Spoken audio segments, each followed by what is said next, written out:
Peter B. Collins. Peter B. Collins, news and comment. It's Tuesday, April 9th, 2019. As I warned you yesterday, I'm declaring a ski holiday tomorrow. I'll be back with a fresh podcast and a refreshed attitude on Thursday.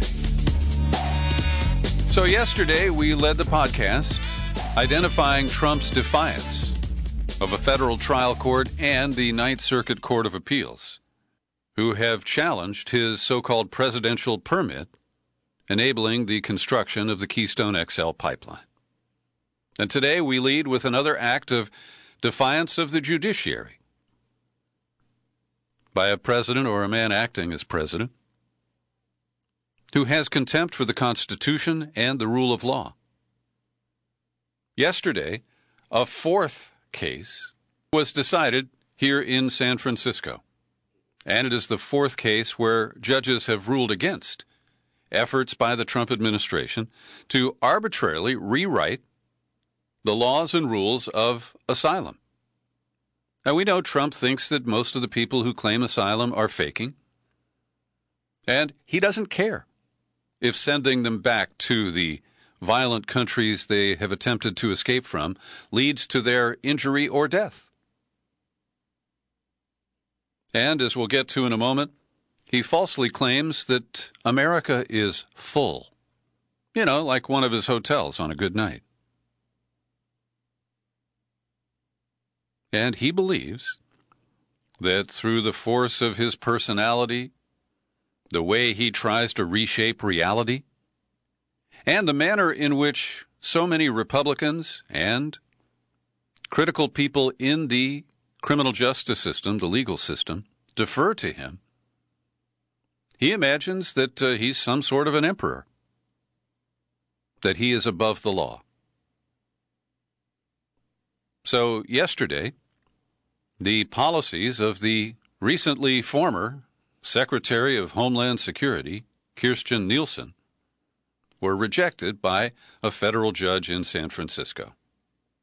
Richard Seaborg said that federal law allows immigration officials to hold undocumented immigrants in detention during their asylum cases or to release them, but not to send them back to Mexico. And this is where Trump and Nielsen just said, hey, we're going to do this. We don't care what the law says. And Judge Seaborg said, under the plain language of the statute, they simply are not subject to the return provision. He said the department has also failed to take steps to protect the asylum seekers from harm they might suffer in Mexico. An international treaty bars the United States from sending asylum seekers to a country in which their life or freedom would be threatened. In his ruling, Seaborg wrote, the legal question is not whether the policy is a wise, intelligent, or humane policy, but whether it complies with the law. He said he would issue a nationwide injunction against the policy, delayed its effective date until Thursday to allow the administration to appeal and to seek a stay. Now, this is the fourth time. And Trump isn't getting it, based on the back and forth that we've heard about his pressure on Nielsen and her refusal to further break the law. She's certainly broken the law repeatedly in her role as head of, and I'm sorry if I get repetitious about this, but it creeps me out every time I have to say Homeland Security. That was a concoction of the Bush administration, and I have always detested it. It just really bugs me. Anyway, in December, a federal appeals court rejected the administration's attempt to allow only immigrants who entered the U.S. at currently jammed ports of entry to apply for asylum. Also in December, a different federal judge struck down former AG Jeff Sessions' attempt to bar victims of domestic violence or gang violence in their home countries from seeking asylum in the U.S. And in January, another federal judge ruled that asylum seekers have a right to judicial review of deportation orders. And Trump just says the courts don't like him, that they're not nice to him, that they don't allow him to win. And this just shows how much he feels that the law doesn't apply to him. He's trying to carry out a campaign promise. He's trying to scare the shit out of Americans about a mostly non-existent threat at our southern border. And he believes that allows him to do whatever he wants. Now, over the last 24 hours, we heard that Stephen Miller, who is the very dark Neanderthal advisor to Trump, that he is the engineer of the ouster of Nielsen, the Get Tough policy. All that's missing here is the appointment of Chris Kobach to run either Homeland Security or one of the departments there. And amid those reports, we heard that Trump is ready to renew the family separation policy that upset so many people, divided families. We know that there are at least a couple of thousand of kids who have not been reunited with their parents almost a year later. And so, as he always does, Trump tries to shift the attention and blame. He said it's Obama's fault. Now, I'm sorry, but we have to acknowledge that under Obama, there was a wave of unaccompanied minors who came to the southern border. And in 2014, they did open one of the facilities, a processing center, in McAllen, Texas. And yes, it had the cages where those unaccompanied minors were held. But it wasn't an intentional policy to divide people. These were solo individuals who showed up at the border. And while I deplore the use of cages, the idea that it's Obama's fault that Jeff Sessions imposed that zero-tolerance policy last spring is just such pure and utter bullshit. And he just derides the whole issue of asylum. He says, now I'm telling you something.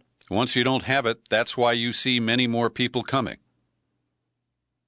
Referring to family separations. They're coming like it's a picnic because let's go to Disneyland. And this just shows the total lack of compassion and zero ability to just generate fundamental human awareness of the plight of other individuals. But they're not important to him. They're not the equivalent of a white American voter. They are disposable brown people in Trump's imagination.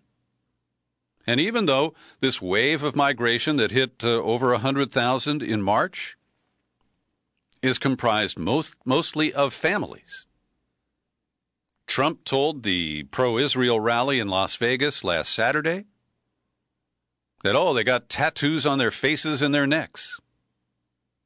And he tried to conjure up this image that everyone who is coming here seeking asylum is some sort of a monster. Now, that may be true in Trump's imagination, but it is simply not borne out by the facts. Now, if you're curious about the details of asylum, the law, the processes as they've been observed in the past, there's a good explainer written by Philip Bump that is at the Washington Post today. I've linked to it in the show file for the podcast, and you can get up to speed on it yourselves. There is some interesting information here related to the court rulings from 1997, Flores versus Reno, that's Janet Reno. It established guidelines for how migrant minors would be detained, including limiting the detention period and type of detention facility. And, of course, Trump just wants to rewrite that as if it doesn't apply now. And he also ignores the so-called credible fear that people relate in order to be granted an asylum hearing.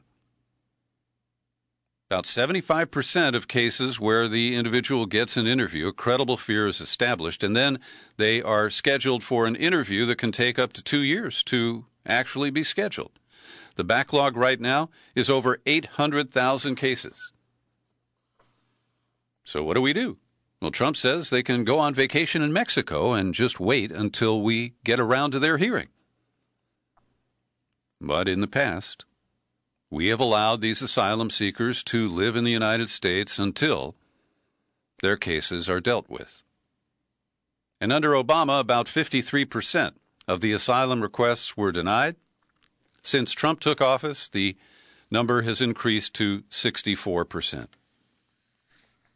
Now, this claim that our country is full, I've used this expression before, that Trump has lifted the drawbridge here at Fortress America and declared no more people can enter the fortress. And his claims that we are full really are just creative thinking on his part. And as a guy who owns hotels, I think he wants to put up the no vacancy sign, even if that's not true. Good story at the New York Times today, citing a Republican governor of Vermont, Phil Scott. I believe our biggest threat is our declining labor force. It's the root of every problem we face. Vermont's not full. And that's the state of my ancestors, where there used to be more cows than people. The governor continued, it makes it incredibly difficult for businesses to recruit new employees and expand, harder for communities to grow, and leaves fewer of us to cover the cost of state government. How about Detroit? Many of the city's problems would become less difficult if its population would start growing, says a Harvard economist. All sorts of things like the hangover pension liability become much more solvable if you're actually looking at new people coming in. The Congressional Budget Office is projecting that the American labor force will only grow by about 0.5% over the coming decade. Now, many arguments are that the labor force is going to be decimated by automation and job transfer to other countries. But people got to do something. There's also the Social Security issue. There are presently 2.8 workers for every recipient of Social Security, and I become eligible in just about 2 weeks. So you 2.8 people who are contributing to Social Security, I'm relying on you to work for another 30 years or so. So it's just fundamentally untrue that the United States is full. We have a housing crisis here in California, but only 3% of the geography of the United States is occupied by urban areas. There's plenty of room here. And as if we need more evidence, Mar-a-Lago and the other businesses owned by the Trump organization rely heavily on either H-1B visas or simply hiring undocumented non-citizens. And it's catching up with them.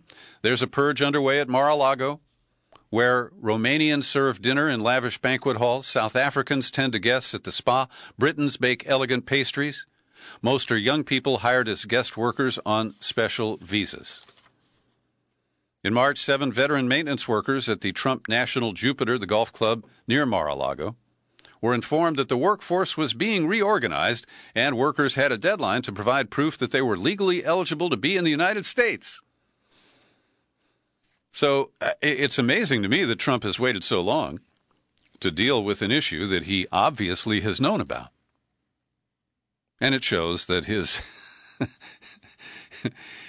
ability to feel shame appears to be nil. There's an interesting op-ed in the New York Times today under the byline of columnist Ross Douthat, and it's uneven. I don't agree with everything that he posits here. But he says that related to asylum, the president is confronted by two prospects of negotiation. First, with Congress to change the asylum law to override the court decisions currently tying up their attempts at deterrence. And where's the second point here? Here it is. Negotiation with the Mexican government to get them to pay for not to pay for the wall, to get more help discouraging migration on its side of the border. And of course, Trump doesn't generate any goodwill with Mexico. He believes he can just bark and threaten and that they're going to fall into line. And he didn't learn anything when Mexico flatly refused to pay for his damn wall. Now, Douthit says this: the flailing absolves the Democratic Party, currently torn between radicalism and evasion on immigration, from actually having to propose a coherent alternative. Now, I think that's unfair, because to my dissatisfaction, most of the elected Democrats say they support border security, and they deny that they support open borders like I do. So I just think that's unfair to them, not to me.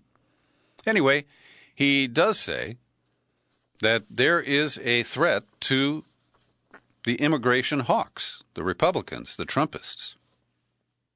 He says the attempt to legislate sustained legal immigration cuts has conspicuously failed. Someone in the administration is making deals behind the scenes to increase visas for low-skilled guest workers, like the people who work for Trump. And that's one of the policies that hawks resisted for years in so-called comprehensive immigration bills. And the longer the current border crisis goes on, the more this White House's most important legacy may be offering evidence that even Donald Trump can't really stop illegal immigration when enough people get the idea to bring their kids and come to the United States. Speaking of Trump properties, I have argued that since day one of his installation as president, that Trump is subject to impeachment under the Emoluments Clause. And Trump has chafed at the idea that the Justice Department doesn't act like his personal attorney. Well, now, related to the court challenges under the Emoluments Clause, Trump's Justice Department, under the pliable Bill Barr, is now defending the president. And this has drawn the attention of Kathleen Clark, a Washington University law professor, writing in the Indiana Law Journal. She says filings by the department since last June reveal a new interpretation that would permit the president and all federal officials to accept unlimited amounts of money from foreign governments as long as the money comes through commercial transactions with an entity owned by that official. Clark writes, for over 100 years, the Justice Department has strictly interpreted the Constitution's anti-corruption emoluments clause to prohibit federal officials from accepting anything of value from foreign governments absent congressional consent.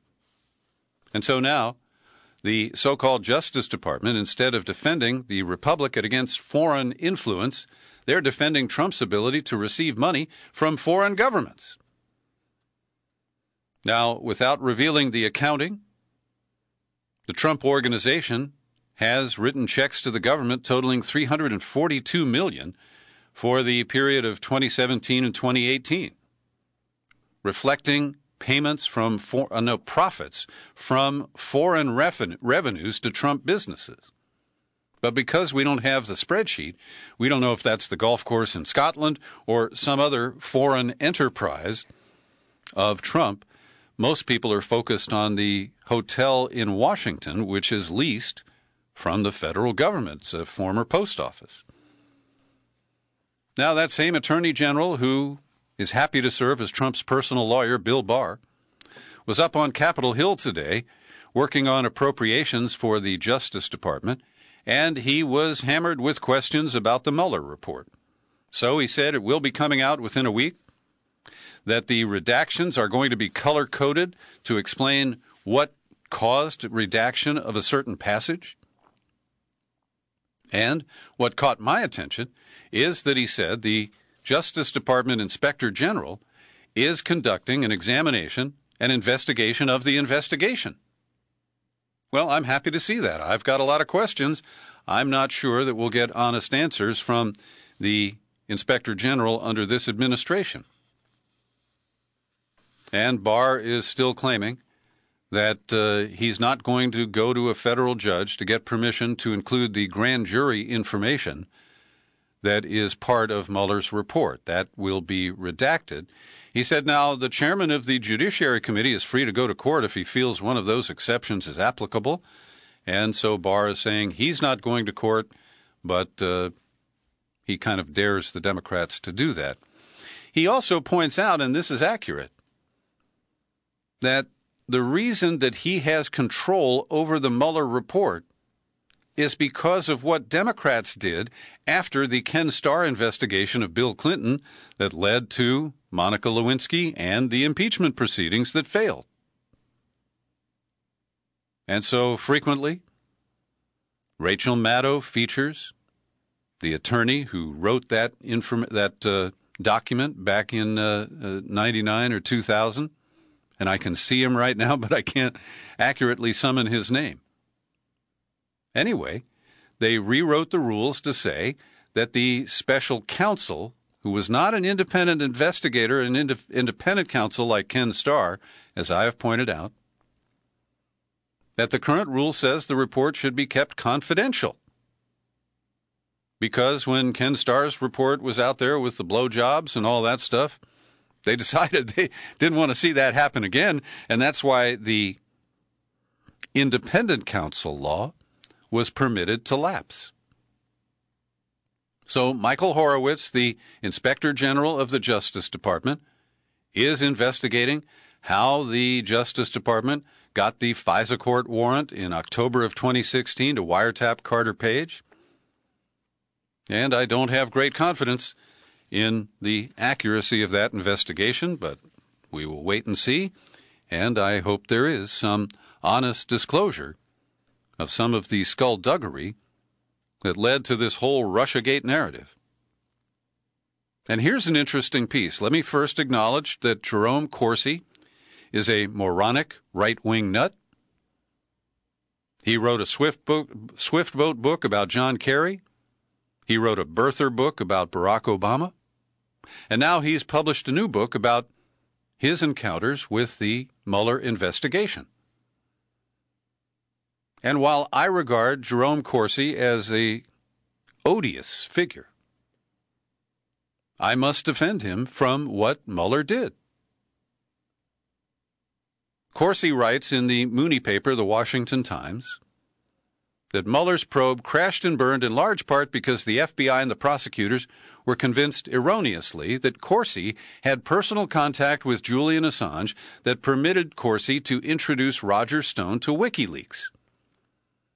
And Corsi writes, quote, "If I had introduced Roger Stone to Julian Assange, the prosecutors believed, this introduction would have permitted Stone, who was in touch by phone with then-candidate Trump, to collude with WikiLeaks to time the release of Podesta emails in October 2016 to cause maximum damage to Hillary Clinton."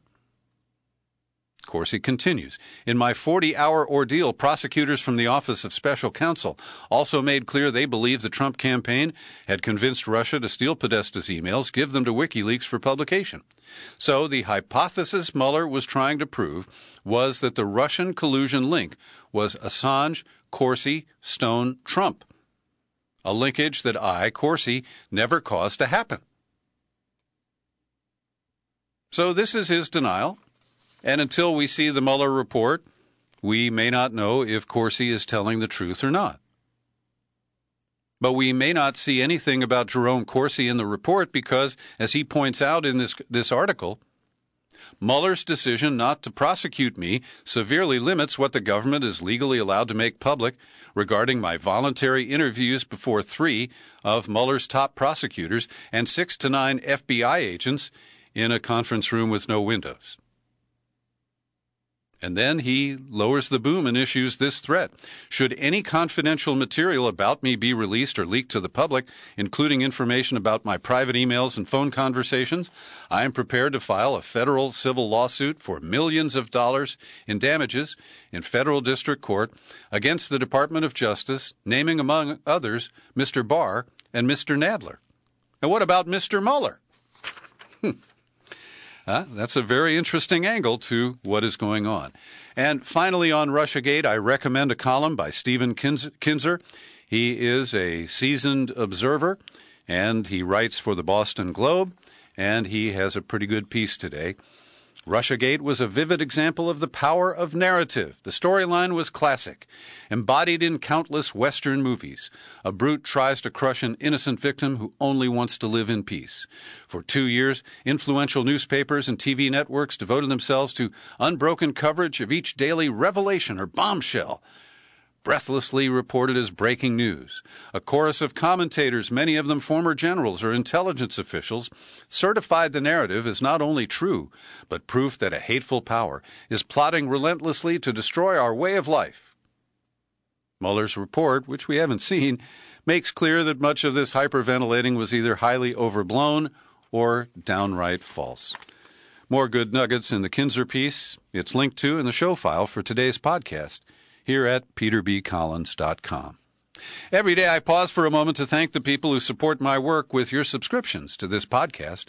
Great folks like Jim Garrison, Susan Gavet, Willem Gruters in the Netherlands just renewed his annual subscription, and Benny Alto shows up multiple times because he's got multiple subscriptions. You can join them. All you have to do is visit peterbcollins.com. And when you get there, click on menu, then click on Become a Subscriber. You get to the sign-up page, and there it's easy to make a choice of $5, $10, $20 a month.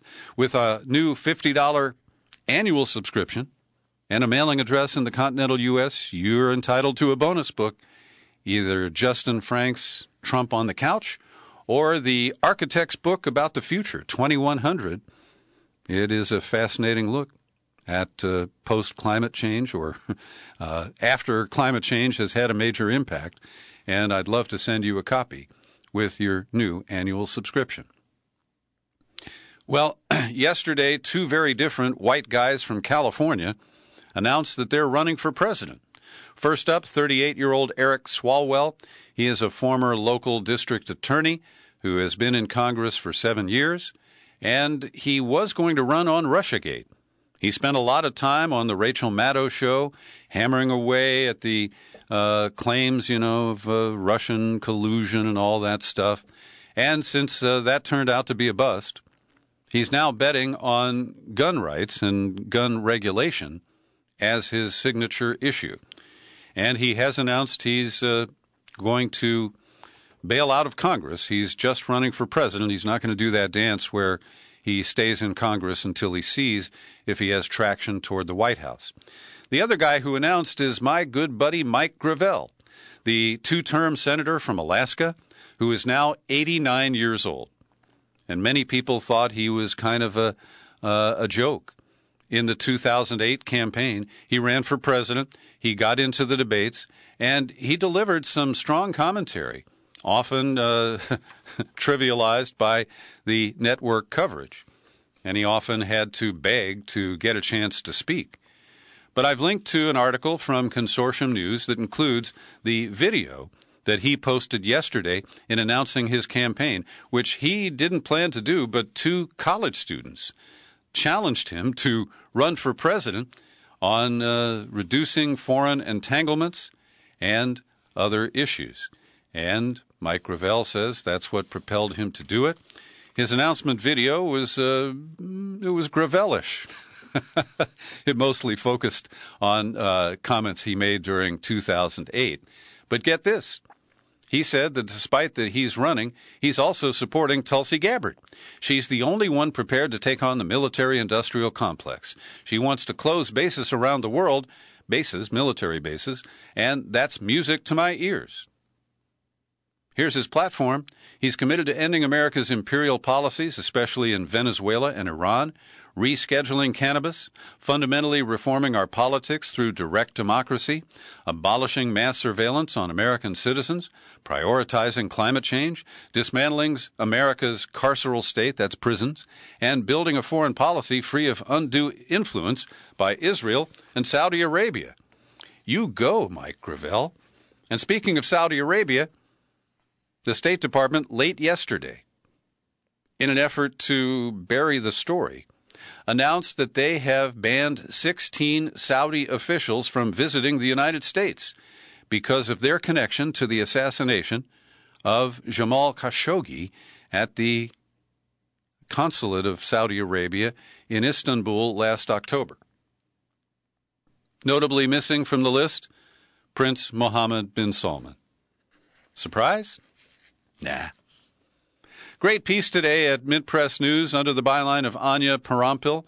Last week I noted that the New York Times ran what I consider to be propaganda. And they didn't properly disclose that the woman who presented a video op-ed, Joanna Hausman, is the daughter of the Harvard economics professor who has been supporting the oligarchs in Venezuela for more than 30 years. And he is an advisor to Juan Guaido, the would-be president of Venezuela. In fact, the day after the video was posted, Papa Hausman represented the Guaido rump government of Venezuela at the Inter-American Development Bank. And the New York Times made no mention of the connection between the daughter and the father. And when readers rebelled, including people who agreed with Joanna Hausman's message, but were offended by the ethical error posed by the New York Times, they pushed back and said that any criticism is sexist. Ms. Hausman is an independent adult woman who has built a popular following on her own. Well, read the Mint Press piece, because it makes very clear that her views are exactly the same as her father's, so that doesn't make her independent.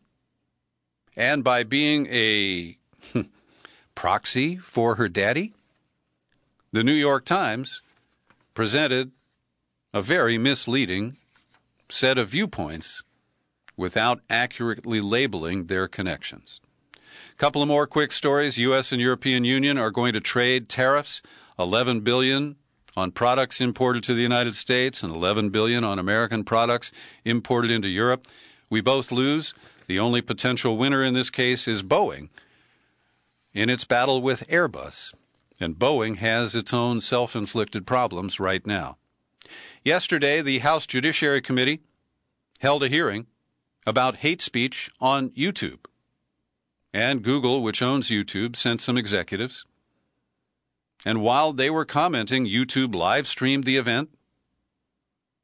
But then they had to shut down the comments section because a user under the name Celtic Pride wrote, "These Jews want to destroy all white nations."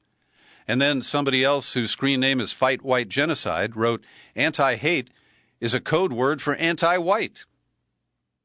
So YouTube disabled the comments, and I get some weird comments on my YouTube page. I turned off the comments on my website because they were mostly a distraction, a lot of spam in Cyrillic.